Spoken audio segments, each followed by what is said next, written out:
সুপ্রিয় সব ষষ্ঠ শ্রেণীর শিক্ষার্থী বন্ধুরা, কেমন আছো তোমরা? আচ্ছা, এখন আমাদের এই যে ইতিহাস ও সামাজিক বিজ্ঞান বিষয়ের কোন পিরিয়ড চলছে? কোন পিরিয়ডে? পঞ্চম পিরিয়ড। আচ্ছা, এর আগে অবশ্যই তোমাদের কি লেজার পিরিয়ড হয়েছে, তো সবার খাওয়া দাওয়া হয়েছে? খাওয়া দাওয়া কি বাড়ি থেকে নিয়ে এসেছো নাকি দোকান থেকে? কেউ দোকান থেকে নিয়ে এসেছো, কেউ বাড়ি থেকে নিয়ে এসেছো। তো এখন দোকানের খাবারগুলো কি আসলে কি স্বাস্থ্যসম্মত? তো কি করতে হবে? অবশ্যই বাড়ি থেকে তোমাদের মাকে বলবে যে তোমাদের জন্য একেবারে বেশি কিছু না হলেও হালকা দুটো রুটি বা একটু ভাজি এরকম করে দেওয়ার জন্য, ঠিক আছে? এবং বিদ্যালয়ে কিন্তু সুপেয় পানির ব্যবস্থা কিন্তু আছে। মেয়েদের জন্য একটা টিউবওয়েলের ব্যবস্থা আছে, ছেলেদের জন্য আলাদা টিউবওয়েলের ব্যবস্থা আছে। তো সেই ক্ষেত্রে অবশ্যই যে পানির বোতল নিয়ে আসবে সেটা ভালো করে পরিষ্কার করে পানি নিবে এবং হাত মুখ ভালো করে ধোয়ার পর তারপর খাওয়া দাওয়া যা করার করবে। অবশ্যই আমরা দোকানের খাবার বর্জন করতে হবে আমাদেরকে আস্তে আস্তে, কেমন? আচ্ছা, তাহলে আমাদের শরীর স্বাস্থ্য ভালো থাকবে এবং শরীর এবং স্বাস্থ্য ভালো থাকলে আমরা কি করতে পারবো? পড়ালেখায় মনোযোগী হতে পারবো এবং আমাদের পড়া ভালোভাবে আমরা চালিয়ে যেতে পারবো। আচ্ছা, গত ক্লাসে আমরা কি পড়েছি? একটা গল্প পড়েছি না? শ্যামলী কিসের নাম? একটা গ্রামের নাম। তো সেই গ্রামের নাম এবং সেই গল্পটা আলোচনার পরিপ্রেক্ষিতে একসময় সেই গ্রাম কেমন ছিল? সবুজ শ্যামল পশু পাখি, বনবাদারে পশু পাখিতে পরিপূর্ণ ছিল। কিন্তু একটা সময় এসে সেটা কি হয়ে গিয়েছে? সেটা কি ধ্বংসপ্রাপ্ত হয়ে গিয়েছে বা পরিবর্তন হয়ে গিয়েছে এবং পরে সেটা বাদামি রঙের হয়ে গিয়েছে এবং এখানে শুধু বেশিরভাগ কি দেখা যাচ্ছে? হরিণ দেখা যাচ্ছে। আচ্ছা, এখন দেখো, আমরা কিছু বিষয় নিয়ে তখন ছাত্রছাত্রীরা যখন খুঁজে বের করলো কি সমস্যা এখানে, এই কেন হয়েছে এরকম, অনেকে বলেছ আমরা যে গাছপালা কেটে ফেলার ফলে এবং সেখানে পশু পাখি আবাসস্থল নষ্ট হয়ে গিয়েছে এবং বিভিন্ন ধরনের সমস্যার কিন্তু এখানে যেমন সমস্যাগুলো বের করতে পেরেছ, এখন সেটা সমাধান করতে হবে এবং আরও কিছু সমস্যা কিন্তু এখানে আছে এবং সেগুলো আমরা পরের পেজে গিয়ে অবশ্যই আমরা সেগুলো আলোচনা করলেই তোমরা বুঝতে পারবে। আচ্ছা, তো পরের পেজে ৭৯ পৃষ্ঠায় আসো সবাই। ৭৯ পৃষ্ঠায় এসেছ? বই আছে সবার কাছে? আচ্ছা, তো বইয়ের ৭৯ পৃষ্ঠা খোলো সবাই। দেখো, এখানে সমস্যার সমাধানের প্রশ্নগুলো চিহ্নিত করতে পেরে তারা ভীষণ খুশি হয়েছে এবং তারা ভাবতে শুরু করেছে যে কোথায় গেলে, কার কাছে গেলে এইসব প্রশ্নের উত্তর পাওয়া যাবে। তখন তাদের শিক্ষকের সাথে যখন আলোচনা করা হয়েছে, শিক্ষকও কিন্তু তাদেরকে একটা ধারণা দেওয়া হয়েছে এবং আমরা কিন্তু কালকে ক্লাসে তোমরা যেমন আলোচনা করেছো, আমিও সেরকম তোমাদের সাথে আলোচনায় অংশগ্রহণ করেছি তোমাদের সহযোগিতার কারণে। তাহলে আমরা কিছু একটা বুঝতে পেরেছি।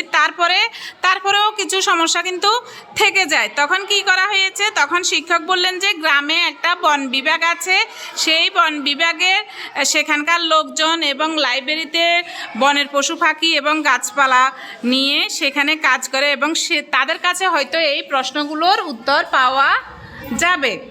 তো তখন শিক্ষকের কথা মতো তারা বন বিভাগের লাইব্রেরি ঘেটে অনেক বই এবং রিপোর্ট খুঁজে পেল এবং যেখানে প্রশ্নগুলোর উত্তর পাওয়া যেতে পারে। বই আর রিপোর্টগুলো নিয়ে তারা সবাই মিলে বেশ কিছুদিন পড়াশোনা করার পর তাদের বন আর বনের গাছপালা ও পশু পাখি বিষয়ক অনেক কিছু তখন কিন্তু জানতে পারলো। একটা কিছু সমস্যা জানার জন্য যখন সেখানে গিয়েছে, তখন তারা ওই যে বিভিন্ন ধরনের বইগুলো যখন পড়লো, তখন তারা বনের পশু পাখি, গাছপালা এবং বনের পরিবেশ সম্পর্কে অনেক কিছু জানতে পারলো এবং সেখানকার লোকজনের কাছ থেকেও কিছু জানতে পারলেও তাদের বদলি চাকরি হওয়ার কারণে অতীতের সম্পর্কের, অর্থাৎ তুমি একটা জায়গায় আছো, যখন বন বিভাগ বিশেষ করে এখানে যারা চাকরিতে অবস্থান করে তাদের কিন্তু কয়েক বছর পর কিন্তু বদলি হয়ে যায়। তো আগের ঘটনাগুলো কারা জানে? যারা চলে গেছেন তারা জানেন, এবং নতুন যারা এসেছে তারা কিন্তু খুব কম জানবে। আচ্ছা, এবং এই কারণে তারা সবগুলো প্রশ্নের উত্তর খুব একটা ভালোভাবে জানতে পারেন নাই। এবং এরপরে কি করেছে তারা, বই ও রিপোর্টগুলো থেকে তারা সমস্যা তৈরি হওয়ার আগে বনের গাছপালা পশু পাখির সংখ্যা কত ছিল আর বর্তমানে এই সংখ্যা কত তা সবই জানতে পারলো। এবং তারা খেয়াল করলো এক সময় হঠাৎ করেই হঠাৎ করেই বনে গেছো বাঘ, বন বিড়াল, শিয়াল এইসব প্রাণীর সংখ্যা দ্রুত কমে গিয়েছে বা কমে থাকতে পারে। তারপর বনের গাছপালাও কমতে থাকে। এইদিকে তৃণভোজী প্রাণীর সংখ্যা তখন সেখানে বাড়তে থাকে। কিন্তু এসব কিছুর সাথে শ্যামলী গ্রামের কোনো সমস্যা সরাসরি যোগাযোগ তারা খুঁজে পায় না। কিন্তু এটার সাথেই আসলে সেই সমস্যাটা সম্পর্কিত। কেন শ্যামলী গ্রামটা বিবর্ণ বাদামি হয়ে গিয়েছে, এটার সাথেই সম্পর্কিত। এবং এইটা হচ্ছে বাস্তু সংস্থান অর্থাৎ খাদ্য শৃঙ্খল। এখানে যে একটা জিনিসের উপর আরেকটা জিনিস যেভাবে নির্ভরশীল সেই বিষয়গুলোই পরবর্তীতে পাইবা। যে সব কিছু নিয়ে তারা আবার হাজির হলো শিক্ষকের কাছে। সব শুনে শিক্ষক তাদের বললেন এখন আসলে তাদের কথা বলতে হবে একজন মানুষের সাথে যিনি বন এবং পশু পাখি সম্পর্কে খুব ভালো বোঝেন।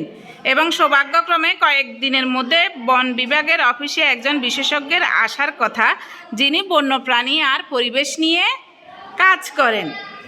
এবং তখন তারা সবাই মিলে এবং একটা কাজ করেন এবং গবেষণা করেন। তখন ছেলেমেয়েরা একটা নির্দিষ্ট দিনে ছুটে গেল। যেদিন উনি এসেছেন তখন তারা সেই গবেষকের কাছে ছুটে গেল এবং গবেষক তাদের সব কথা আর প্রশ্ন মনোযোগ দিয়ে শুনে বললেন, তোমাদের কথা শুনে মনে হয় আমি ব্যাপারটা বুঝতে পেরেছি।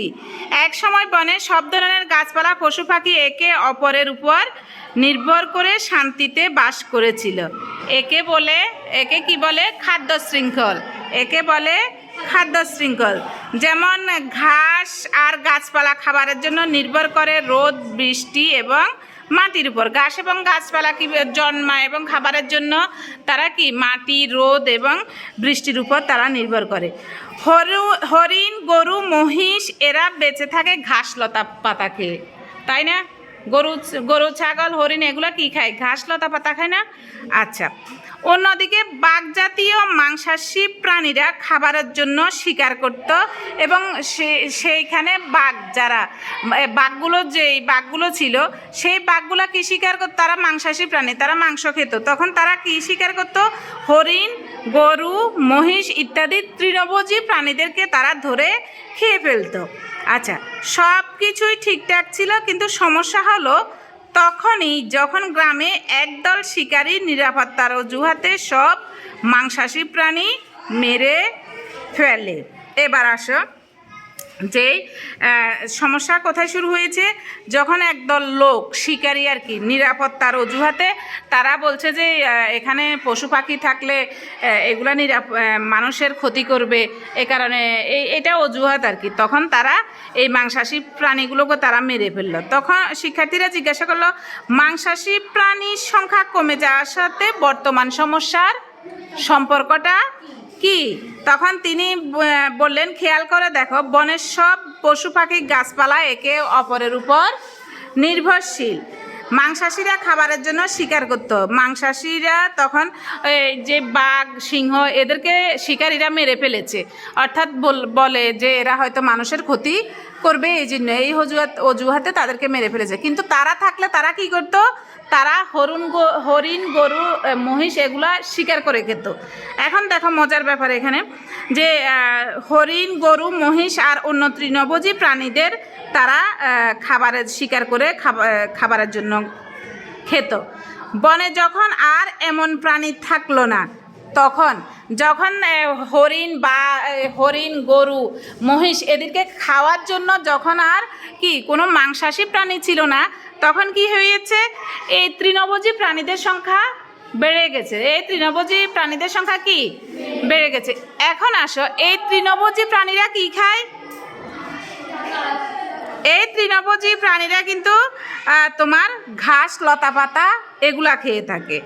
আচ্ছা, যখন দ্রুত বেড়ে গেল, এই জন্য তোমরা রিপোর্টগুলোতে পেয়েছ যে যখন মাংসাশীর প্রাণীর সংখ্যা কমেছে তখন তৃণভোজী প্রাণীর সংখ্যা বেড়েছে। অর্থাৎ যখন বাঘসিংহ কমে গিয়েছে তখন তৃণভোজী প্রাণীর সংখ্যা, এদেরকে আর তো কেউ খাচ্ছে না, কেমন, তো যার কারণে এরা বংশবৃদ্ধি করে এরা দিন দিন বেড়ে যাচ্ছে। আচ্ছা, শিক্ষার্থীরা বলল এবার বুঝেছি। আর তৃণভোজীর সংখ্যা বেড়ে যাওয়াতে গাছপালার সংখ্যা দ্রুত কমে গেছে, কারণ গাছপালার সংখ্যা দ্রুত কমে গেছে কারণ তৃণভোজী প্রাণীরা কি খায়? ঘাস, লতা পাতা, গাছপালাগুলো তারা খেয়ে ফেলে। কারণ বেশি সংখ্যক তৃণভোজীরা বেশি বেশি গাছপালা খায়।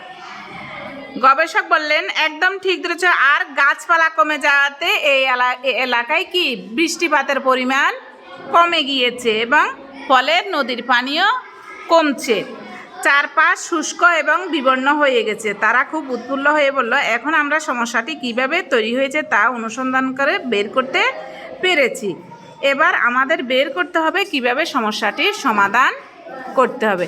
আগে তারা কিছু এই গ্রামটি সম্পর্কে তারা জেনেছে এবং গ্রামের এই সমস্যাটা থেকে কিভাবে, কেন এই সমস্যাটা হয়েছে, এরপরে তারা সমস্যার কারণটা কিন্তু জানতে পেরেছে। যে কি জানতে পেরেছে? যে একটা খাদ্য শৃঙ্খল থাকে তোমার, যেই মাংসাশী প্রাণী একটার উপর একটা নির্ভরশীল। কি নির্ভরশীল? গাছপালা, ঘাস, লতা পাতা, এগুলা কি কারা খায়? তৃণভোজীরা। তৃণভোজীদেরকে কারা খায়? মাংসাশীরা। মাংসাশীদেরকে কারা?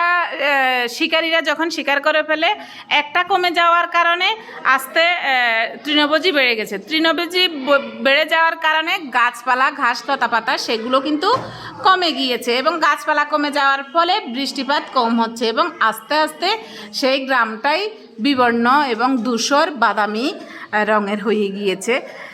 অর্থাৎ কি, পরিবেশে তোমার বাস্তু সংস্থানের কারণে, খাদ্য শৃঙ্খলের কারণে একটার উপর একটা নির্ভরশীল, একটার উপর একটা ওতপ্রোতভাবে জড়িত।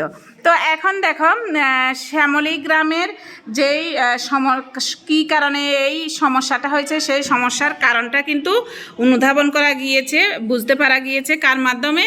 একজন গবেষকের, বন ও পরিবেশ সম্পর্কে যিনি ভালো জানেন ওই ধরনের একজন গবেষকের মাধ্যমে সেটা জানা গিয়েছে। এবং এরপরে কি করতে হবে? সমস্যাটি কিভাবে সমাধান করতে হবে কালকেও আমরা একটু আলোচনা করেছি।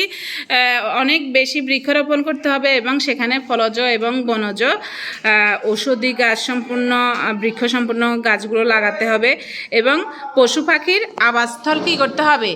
সংরক্ষণ করতে হবে। পশু পাখির আবাসস্থল সংরক্ষণ করতে হইলে তোমাকে কি করতে হবে? অবশ্যই গাছ লাগাতে হবে এবং নিজ বিদ্যালয়ের আশেপাশের ময়লা আবর্জনা সেগুলো কি করতে হবে? পরিষ্কার করা এবং রাসায়নিক সার কম পরিমাণে ব্যবহার করা। ইটের বাটায় কাঠের জ্বালানির পরিবর্তে কয়লা জ্বালানি ব্যবহারে উদ্বুদ্ধ করা। কেন? কারণ কাঠ জ্বালানি হিসেবে ব্যবহার করলে আবার সেই একই রকমভাবে কিন্তু গাছপালা কেটে ফেলতে হবে, বন উজাড় হয়ে যাবে এবং আহত বিপদাপন্ন বন্যপ্রাণীকে আশ্রয় দেওয়া এবং তাদের লালন পালন করতে হবে। খাল ও পুকুর খনন করতে হবে। জৈব সার তৈরি ও ব্যবহারে উৎসাহিত করতে হবে। জৈব সার তৈরি, এখন জৈব সার তৈরি করতে হলে কি করতে হবে? জৈব সার ওই যে গরু পালন করতে হবে এবং গরু পালন করার পরেই কিন্তু তুমি জৈব সার, বিশেষ করে গোবরের সাথে মাটি মিশিয়ে এবং সেই গোবর থেকেই কিন্তু জৈব সার উৎপাদন হয়। তাহলে মানুষকে কি রাসায়নিক সারের পরিবর্তে জৈব সার ব্যবহারের জন্য তাদেরকে অনুপ্রাণিত করতে হবে। অর্থাৎ রাসায়নিক সারের কারণে যেমন নদী, খালের পানি বা রাসায়নিক সার ব্যবহার করলে তোমার কীটনাশক কিছু মরে, সব কীটনাশক মরে যায়। সেখানে কীটনাশক ব্যবহার করলে বিভিন্ন ধরনের কীটপতঙ্গ কিন্তু মারা যায়, কিন্তু এখানে যে পোকাগুলো থাকে সেখানে কিন্তু কিছু উপকারী পোকাও থাকে। অপকারী পোকা যেমন থাকে, উপকারী পোকাও থাকে। তখন এই রাসায়নিক কীটনাশক ব্যবহার করার কারণে কি হয়? দুই ধরনের প্রাণীগুলোই কিন্তু, পোকাগুলোই তখন মারা যায়। আচ্ছা, এবং বন ও বন্যপ্রাণী সংরক্ষণে সামাজিক আন্দোলন গড়ে তুলতে হবে এবং নির্বিচারে বৃক্ষ নিধন এবং পরিবেশ ধ্বংস বন্ধ করে সরাসরি উদ্যোগ গ্রহণ করতে হবে। আচ্ছা, তো বুঝতে পেরেছ যে এই শ্যামলী গ্রামের যেই সবুজ শ্যামলিমায় ভরপুর একেবারে একটা গ্রামীণ পরিবেশ। আমরা প্রথমেই শ্যামলী গ্রামটা পড়তে আমাদের একেবারে ছায়া সুনিবিড় একটা গ্রামের কথা মনে হয়েছে না, এবং পরবর্তীতে সেটা বিবর্ণ দূষণের কারণে যে কেন হয়েছে সেই প্রশ্নের উত্তর খুঁজতে গিয়েই কিন্তু পরিশেষে জানা গেল যে সেখানে খাদ্য শৃঙ্খলের যেই পদ্ধতিটা ছিল সেটা একটা বিপর্যয় হওয়ার কারণে, একটার উপর একটা অঙ্গাঙ্গিভাবে জড়িত হওয়ার কারণে, একটা বিপর্যস্ত হওয়ার কারণে সবগুলাই কিন্তু বিপর্যয় দেখা দিয়েছে। তো তোমাদের সবাইকে ধন্যবাদ জানিয়ে আজকে আমাদের ক্লাস আমরা এখানেই শেষ করছি। পরবর্তী ক্লাসে আবার দেখা হবে। সে পর্যন্ত সবাই ভালো থাকবে, সুস্থ থাকবে।